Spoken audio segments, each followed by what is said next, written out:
These are the kind I really just like to find in the wild. All right, welcome to another eBay unboxing. Here we've got today this thing. I already hear it metal on metal in there, so I'm kind of worried about it. So this was just an interesting pickup that I snagged that I think I will be able to flip in my booth, and I think I got a pretty good deal on it. So we'll see. Let's see what we got here. Okay. Thanks for the purchase. Enjoy the skillets. Total amount $139, including postage. The auction was $104.50. So what was it? Let's take a look and see how this thing is packed.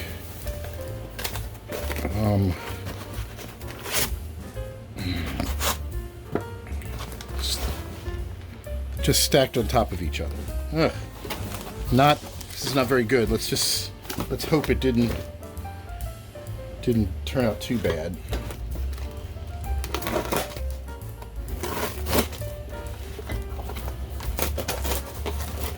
So these should be three of the same thing. They are breakfast skillets, but they're Wagnerware ones. Let's take a look at what we got. Really crappy seasoning job on them, really bad.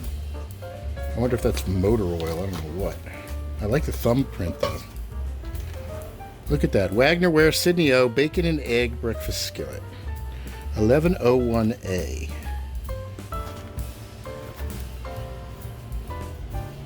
Pretty nice.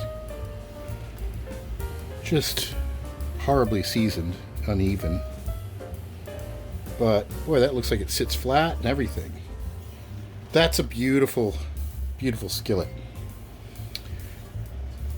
Let's take a look at the next one. Another Wagnerware. So this is basically like the infamous 666 pan from Griswold, their breakfast skillet, their continental breakfast skillet, with the compartments for the eggs and then for the bacon here. Looks like there could be a little bit of surface rust there, but it doesn't look too bad. 1101D, 1101A. Another really, really nice pan. I should be looking for cracks. I don't see any. Looks to be in pretty good shape. You just don't see these things out, especially these Wagner ones. I tend to see the Griswolds more often.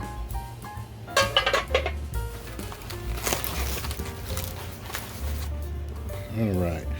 So I think I could sell these restored for about 70 bucks a piece. So I can make a little bit on them. Not much after my time, but we'll see. They're beautiful pieces. They really need to be better seasoned than this, but I bet these things will look like almost new when they're e-tanked. So let me check. No cracks. Everything looks good. Pretty neat. Look at that. 3 of them. All Wagnerware Sydney O with the cool little thumb thing there. Beautifully stylized, well made. This to me is the heyday of Wagner when they were making really, really beautiful quality stuff. Look at nice crisp logo. Super smooth inside. Very nice. I'm definitely going to keep one for myself. But I'm pretty pleased with that. I think that was a pretty good score. You know, they don't command as much. The Griswold one goes for 150 bucks on up. These Wagners don't pull the same thing, but I'd say this is just as nice, if not nicer. The handle's certainly cooler. Alright, another unboxing. I'm not excited about this packaging. I can already hear it bouncing around in there. Not a good sign. Big box, but I don't think there's a lot of packing in it. Let's take a look. Okay. All right.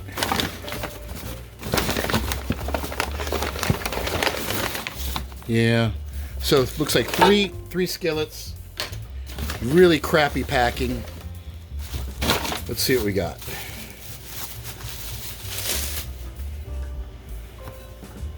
A grungy number 3.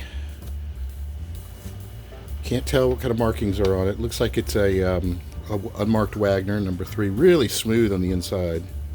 This is obviously not the reason I bought this.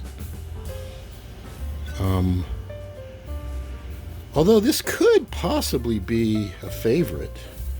It almost has it. See how it's got that little bit of a lippy kind of heat ring? I don't know. That'll be a fun one to try to see what's underneath that. That can't be why I got this. So let's keep going. Alright, this looks like a number 5 or a number 6. Again, very poor packaging. This is one of those things where, you know, bored, trying to pick up a few extra pans because I can't seem to find many of them in the wild that are interesting. Sometimes you can get a good deal off eBay, maybe not. Ooh, look at that. Another super cruddy pan. These are the kind I really just like to find in the wild. Yeah, so this may have been what I was going for. This is an outer heat ring. Really smooth on the inside. Oh, I like that. So the last one that I pulled out that was like this ended up being a Chicago foundry. I don't know what this is. Maybe there's something underneath there. We'll find out. But another really nice clean pan. And then what do we got down here? Yeah, this is a bigger one. Oh yeah. Oh yeah. Okay, so this is what I was really going for. Look at that. So smooth on the inside. Any cracks? Any cracks? Looks pretty good. So, you want to know what it is? Look.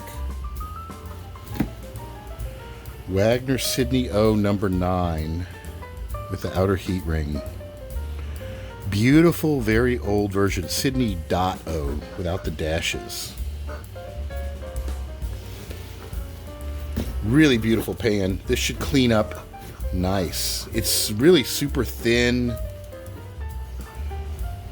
Lovely, lovely, lovely. I don't remember what I paid for it, but it couldn't have been that much. Although eBay is eBay, you know, so looks like possibly 3 vintage Wagners. Okay, we'll see how those clean up. All right, so I pulled one of our mystery pans out of the E-tank. This one kind of confuses me a little bit. So we've got a hand-scribed 8 on the handle. Look at that. It looks like it's really nice. There's rust on top of the seasoning. So this looks pretty good. It's really smooth down there. So there's still, I think this may come out really nice. The underside, we have 3 notches, but they are not in the same position for a normal launch. We have one at 12 o'clock, and we have one at like 5 o'clock, or let's see, 1, 2, 3, 4. We have one at 4 o'clock and one at 8 o'clock. So like 12, 4, and 8. Almost like the Mercedes pans without the thing in them. We kind of have a handle that looks like BSR, but there's a little, it kind of almost does a little, sort of like a diamond towards the end of it. I'm very confused about this. I don't think this is an Asian pan or a poor copy, because it seems to be very well made, but I do not know what it is. I'm gonna have to do some more research on this. All right, here is our eBay find out of the E-tank and scrubbed. And it's looking pretty good, I think. There's a little bit of seasoning residue that I've left in here just in case it's filling in any little imperfections. It's just so smooth that I want to preserve the smoothness. I sometimes feel if you remove too much seasoning, you can reveal pitting in there. I don't really think there's any pitting. There may be some imperfections in the smoothness that the seasoning has settled into. And if I can remove most of the seasoning and leave some of those bottom layers down there on the bottom, I'll do that. I think it's a good thing. It makes re-seasoning the pan a lot easier. But 99% of the seasoning is gone on it now. You can see it's already starting to flash rust just a tiny little bit. And there it is. Wagner Sydney O period. Very early Wagner. And this should clean up really nice with this outer heat ring, number 9 with an A on it. Very cool. So I'm going to get some... Alright, so here is our cauldron that I picked up while I was on a road trip off of Facebook Marketplace. It's a really, really neat thing. I ended up e-tanking it for quite a long time, almost like a week and a half, because my dog passed away during this time, and I just didn't feel motivated to do a whole lot. And then I pulled it out and I scrubbed and scrubbed and scrubbed it, and I still wasn't sure what to do with it. So I just re-seasoned it, and I like the way it came out. It's not perfect. There's a little bit of spots of the old seasoning around where the bale is that I didn't clean up, and I just don't care. I don't know, but I did what I did. I like it. I think it came out really good. So it has this gate mark here. It's got some interesting markings, 8B. It sits really nice and flat. The inside is pretty darn good. There's a few pits in here, but it's still a completely usable pot. And while I do think there might have been some paint, I can't tell if I got everything out of it. I was able to season over it, and it took the seasoning very, very well. And I cranked it up to almost 425, 430 degrees in a convection oven, and it still didn't smoke a whole lot. So it could theoretically be used as a cooking pot. I tested it for lead. It didn't show any lead, but it's a beautiful pot. I don't know what I'm going to do with it. I really like it. Or I guess it would be like a cauldron, really. It's got some really interesting markings. It's somewhat crude. It's got all kinds of weird seams and stuff on it. But there's no leaks. There's no cracks. It's just an early crude cooking pot, I assume. And I love the fact that this thing is just a piece of history. And it's now been stabilized. It's not going to rust anymore. It's got like 5 coats of seasoning on it. It looks pretty darn good. So I don't know if I'll put it in the booth or not, but it'll probably go into my collection for now.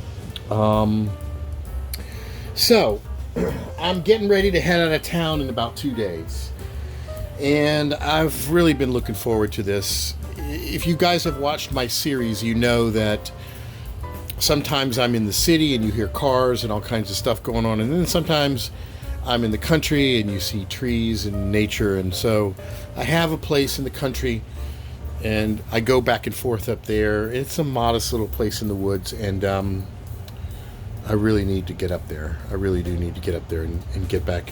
For some reason, I just feel like with everything that's going on, I just want to hide in the woods, You ever feel like that? So as I do this, I think it's episode 21 or something is out. And I probably have another at least 10 episodes that I haven't even edited.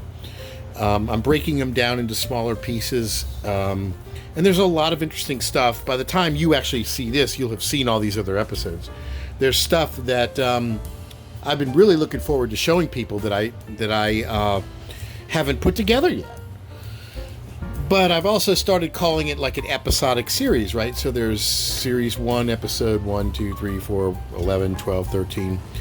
And I kind of feel like I'm getting near the end of season 1. I don't know what that means. It's all arbitrary, right?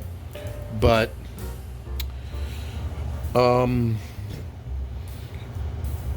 There will be a season 2, but where is it going to go? We're going to have to see. I absolutely don't want to just be doing the same thing over and over, right? So we'll see. And I want to thank everybody who's just been kind of following along for whatever reason. We'll see. This goofy interest in cast iron, where's it going to take us? I guess we'll see. I want to thank everybody for tuning in and enjoying the video series and supporting me thus far by subscribing and clicking like and all of that. And if you want to catch me on TikTok, sometimes I have previews of what I'm working on that I haven't published lately. That's at TikTok/@WisdomStudio. And if you're on Facebook, look up the group Vintage Cast Iron Hunting, Restoration, Identification, and Sales. And until next time,